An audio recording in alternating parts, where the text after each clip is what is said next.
Dan ini tali pertama yang menghubungkan kita dengan Allah, itu iman. Jadi kalau imannya sudah ada, koneksi bisa dibangun.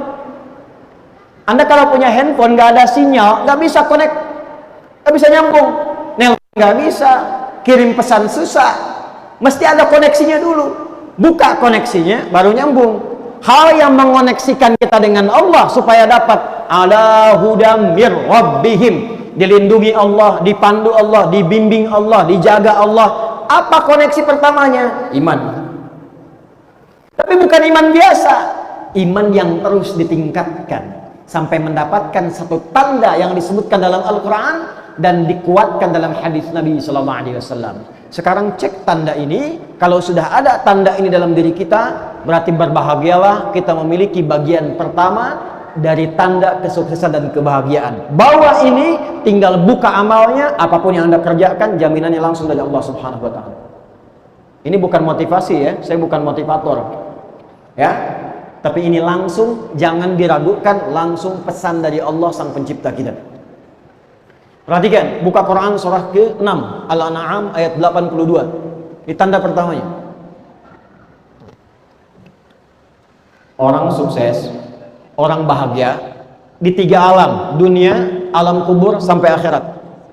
Tanda pertamanya adalah orang yang mampu mengupgrade imannya sampai dia mendapatkan ciri-ciri berikut. Alladzina amanu walam yalbisu imanahum bizulmin ulaika lahumul amnu wa hum muhtadun. Ada ayatnya? Dan orang-orang yang beriman itu, yang imannya benar, dia jaga, dia tata, benar imannya. Perhatikan, ulaika lahumul amnu. Ciri pertamanya, orang yang terus meningkatkan iman, menjaga iman, kelihatan sekali orangnya tenang. Secara pribadi tenang. Bahkan ketenangannya digambarkan oleh Nabi Sallallahu Alaihi Wasallam dalam hadis yang diriwayatkan oleh Al-Imam Al-Bukhari, dan hadis ini ditempatkan di topik iman. Imam Al-Bukhari menulis kitab namanya Al-Jami' As-Sahih Al-Musnad Al-Mukhtasar min umuri Rasulullah sallallahu alaihi wasallam wa sunanihi wa ayyamihi. Disingkat Sahih Al-Bukhari. Ada 97 topik di dalamnya. Pertama, kitab Bad'ul Wahyi. Kedua, kitabul iman. Ketiga, kitabul ilmi sampai ujungnya tentang kiamat dan syafaat. Nah, di tempat 2, topik yang kedua, kitabul iman, nomor hadis yang ke-16. Dan dikuatkan oleh Sunan At-Tirmidzi. Al-Imam At-Tirmidzi menguatkan di kitab sunannya nomor hadis 2624, 2624. Perhatikan kalimatnya.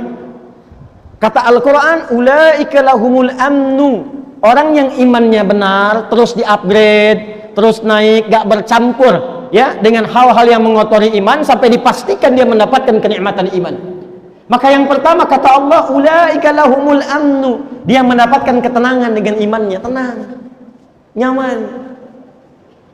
Apa ciri terlihat dari ketenangan imannya itu?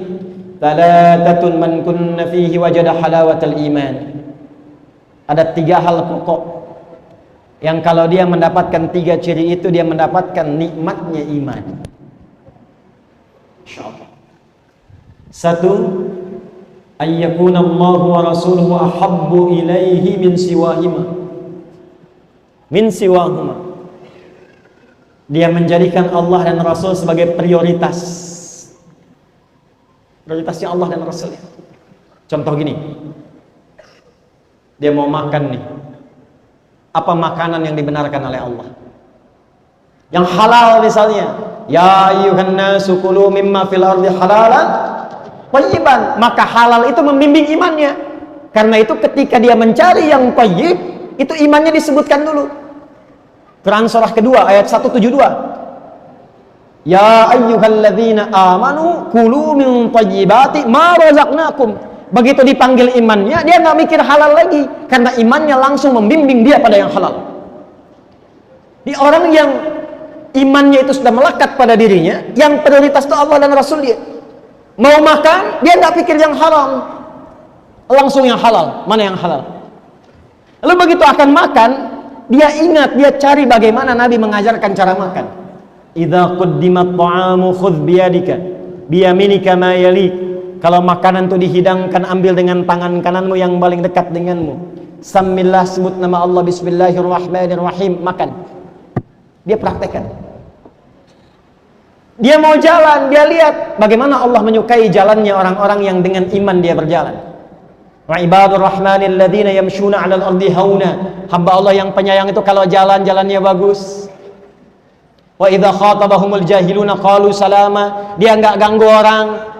Dia naik motor, enggak usil sama orang. Dia naik mobil enggak merasa hebat. Dia jalan kaki enggak merasa tinggi. Dia hormati orang lain. Dia jaga lingkungan. Kalau ada yang mengejek, memprovokasi, dia mendoakan. Allah imannya.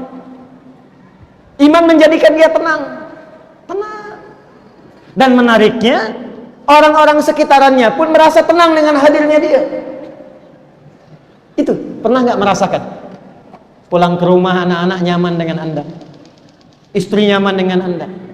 Di kantor, orang nyaman dengan Anda. Di kampus, teman-teman sekuliahan nyaman dengan Anda. Terus upgrade diri sampai merasakan ketenangan itu dan menjadikan tuntunan Allah dan Rasul sebagai prioritas. Kedua apa? Ini yang paling menarik. Ternyata iman yang bagus ini nggak berdiri tunggal, sifatnya nggak personal, tapi bisa diwariskan pada orang sekitarannya. Yang kedua yang mendapatkan kenikmatan iman, kata Nabi Shallallahu Alaihi Wasallam, ketika dia mampu saling mencintai karena Allah. Masya Allah. Maaf ya, melihat orang lain tuh bi'ainir rahmah. Ada orang lewat nggak nyapa, alhamdulillah, mungkin sedang buru-buru, iman. Ada orang mencela, oh masya Allah, mungkin belum tahu, iman. Hilang sendal, cari dulu. Nggak ketemu, alhamdulillah, amanah sendal sudah saya tuntaskan dan berhenti di Masjid At-Taqwa. Mudah-mudahan jadi saksi jannah di akhirat nanti. Amin itu maksudnya hilang sendalnya. Masya Allah, iman. Jadi orang yang dapat kenikmatan iman itu antara anugerah dengan musibah dua-duanya sama.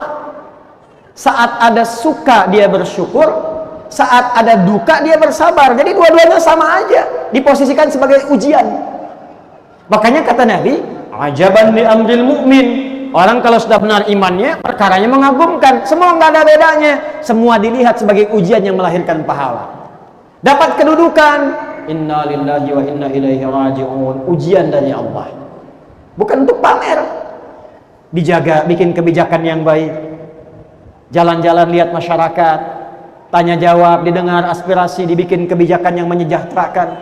Kalau muslim, ajak muslimnya untuk ibadah ke masjid, tunjukkan keteladanan. Kepada muslim toleran, didengar aspirasinya, didengarkan, diberikan kebaikan-kebaikan. Iman. Ikut kontestasi nggak terpilih, alhamdulillah. Alhamdulillah, dia sabar dengan itu.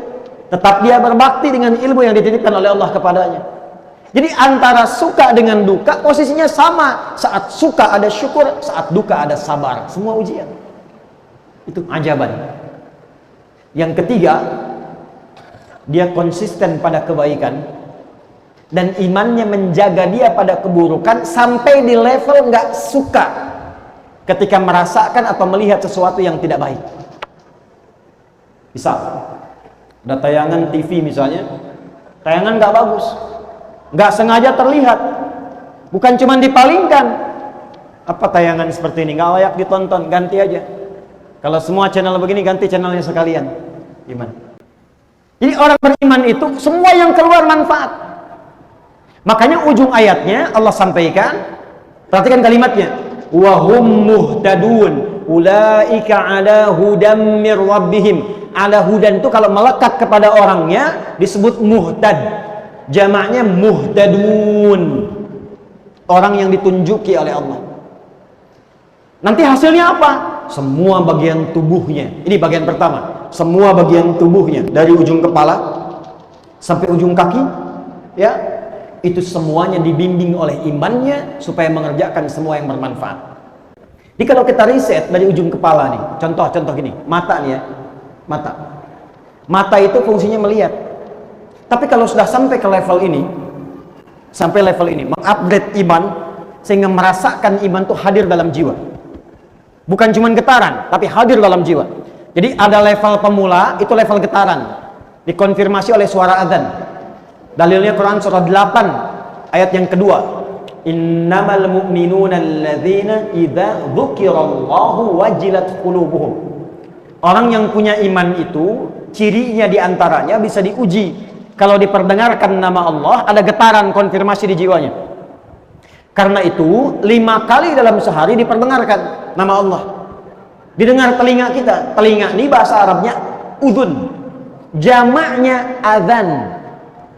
Adzan itu jamak dari kata udhun, artinya telinga. Maka diperdengarkan 5 kali dalam sehari setiap pergantian waktu. Kalimat pertamanya apa? Allah. Allahu Akbar, Allahu Akbar. Kedengaran, yang dengar telinga, tapi yang konfirmasi hati. Makanya di hati kecil kita mengatakan, membisikkan, cepat, sudah adzan. Pernah nggak merasakan itu? Nah, kalau nggak punya iman, nggak ada getaran itu. Allahu Akbar, Allahu Akbar. Suara apa nih, kenceng banget? Kecilin, ya. Nggak usah marah, artinya belum ada iman. Kalau mengaku beriman baru sampai mulut, belum sampai hati. Ada lagi dalilnya di Quran surah ke-49 ayat 14. Qalatil a'rabu amanna qul lam tu'minu walakin qulu aslamna walamma yadkhulul imanu fi qulubikum. Orang Arab Badui dulu berkata, ya Muhammad sallallahu alaihi wasallam, kami telah beriman. Kata Allah, ya Muhammad, katakan pada mereka, kalian belum beriman yang benar. Baru berislam, ucap syahadat, cuman di lisan imannya, belum sampai ke hati. Makanya nggak ada konfirmasi. Jadi kalau Anda dengar azan, Allahu Akbar, Allahu Akbar, ada yang protes, apaan sih ini? Anda nggak beriman? Saya beriman kok, tapi nggak gini juga, misalnya kan? Ini berarti yang dimaksud Quran surah Al-Hujurat ayat 14. Doakan, bukan dicela, didoakan. Dan ditunjukkan kepada kebenaran.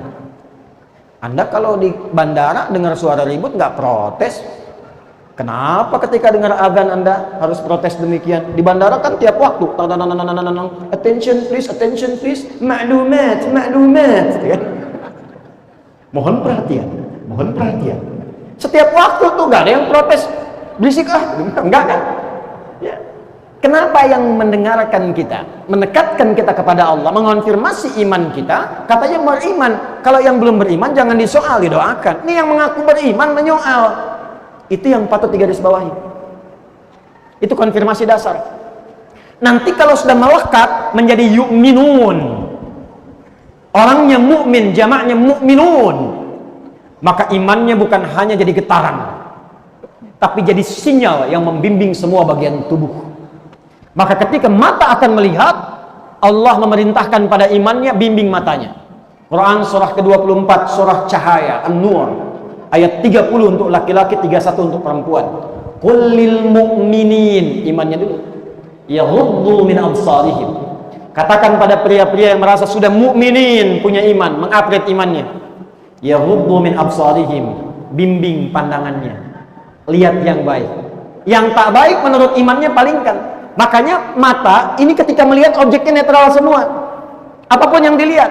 Tapi yang membedakan nanti iman. Ini gambar gak bagus nih, kata imannya. Kalau akal itu cuma mencerna, akal itu cuma merumuskan. Iman itu memberikan nilai pada pencernaan akal. Diperintah akal, rumuskan itu nggak benar. Kalau nggak punya iman dianggap benar aja. Makanya saya kemarin di Amerika, saya nggak lihat ya, dengar cerita aja gitu. Ya. Yang aurat tampak gambar biasa, yang sana sini, alhamdulillah Ustaz datangi musim dingin. Kalau musim panas, di sini katanya terbuka semua. Dalam hati Ustaz emang lihat gitu. Ya. Tapi kita lihat ya, gambarannya apa? Itu dianggap biasa karena nggak ada iman. Menurut akalnya itu pakaian terhormat. Menurut akalnya itu biasa. Menurut iman itu nggak biasa, mengumbar syahwat, bisa memancing maksiat, bisa menjadikan perilaku yang tidak normal nantinya. Sedangkan manusia itu makhluk terhormat, diciptakannya itu dengan mulia. Quran surah 17 ayat 70. Walaqad karramna bani Adam. Kami telah muliakan, kata Allah, dengan keagunganku semua anak cucu Adam. Makanya Allah jaga supaya semua bagian tubuhnya mulia. Dipakein pakaian supaya mulia, dibedakan dengan binatang. Dijaga supaya lisannya tidak bertutur yang tidak mulia.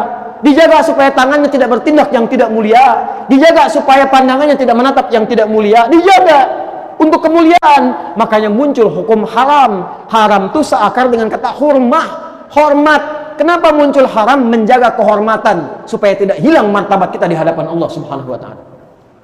Sebab kalau sudah maksiat, kehormatannya runtuh. Coba diviralkan. Ini ada anggota dewan fulan, hobinya nonton film porno misalnya. Terus viral, kehormatan Anda runtuh. Ada orang mencela, ini ustadz senangnya mencela. Yang didapat bukan ilmunya, aibnya yang menyebar, kehormatan Anda runtuh. Makanya turun iman, membimbing tubuh kita, menjaga kita menjadi terhormat. Dan muncul hukum haram, bukan ingin menyulitkan, tapi menjaga kehormatan. Kullil mu'minin, katakan bagi yang punya iman, yaghuddu min absarihim ghaddul basar. Imannya yang membimbing nanti. Ini nggak bagus, palingkan. Ini mengundang syahwat, jangan pertahankan, alihkan. Ini merusak pikiran, jauhkan. Saya punya kawan, dia sekarang kuliah di Kanada. Teman sekamar saya di pesantren. Spesialisasi di bidang neurologi. Jadi kajiannya itu mengkaji saraf yang menyambungkan ke otak. Di antara risetnya tentang gambar-gambar pornografi. Ternyata itu lebih berbahaya dari narkoba, candu. Hati-hati itu. Pornografi itu lebih berbahaya daripada narkoba dan langkah tangga pertama menuju LGBT. Hati-hati itu. Jadi kalau ada orang, bukan kita ya, misal nih, terbawa arus lihat gambar yang tak layak, itu jadi candu, langsung nyangkut di memorinya. Dijaga oleh setan. Makanya kalau Anda pernah dengar riwayat, kalau melihat sesuatu yang tak pantas sekali aja, cepat palingkan.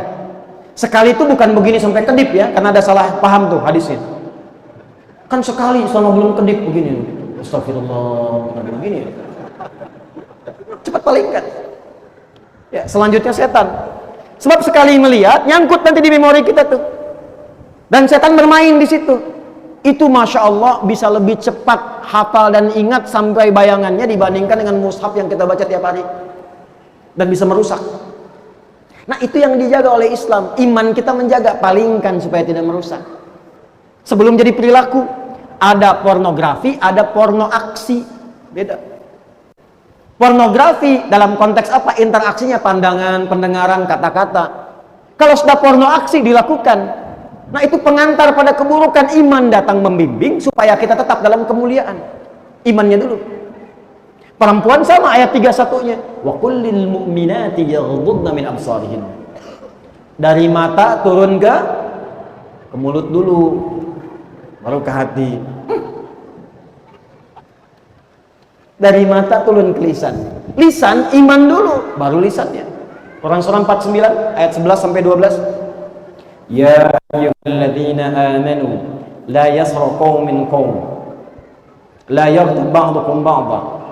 Hei orang-orang yang telah punya iman, imannya dulu.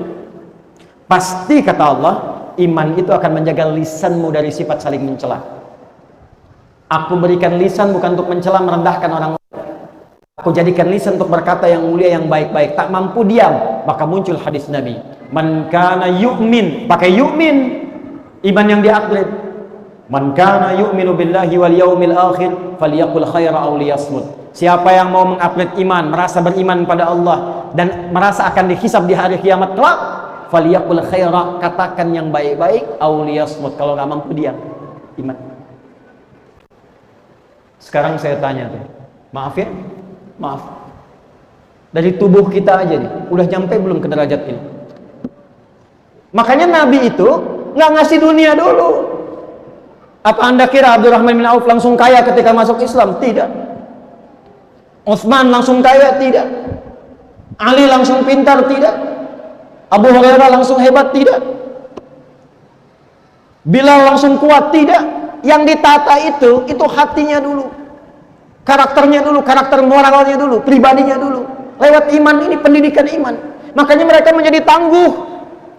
Dan iman itu dipertahankannya luar biasa. Bilal diseret, diikat dalam batu besar, di tempat yang terbentang luas. Ya, di lapangan, diikat di atas batu, yang batunya dipanasin dulu, musim panas loh. Nggak seperti panas di sini masih ada uapnya. Uap kering. Kalau pernah ke Mekah musim panas, kerasa tuh panasnya. Lihat gunung-gunung di Sahara itu. Dipanasin batunya, ditarik, diikat di atas batu, dicambuk. Irtad, murtad kamu, keluar dari iman. Irtad. Apa jawabannya? Enteng aja. Ahad, irtad, ahad, irtad, ahad. Gimana tuh bisa pertahankan itu?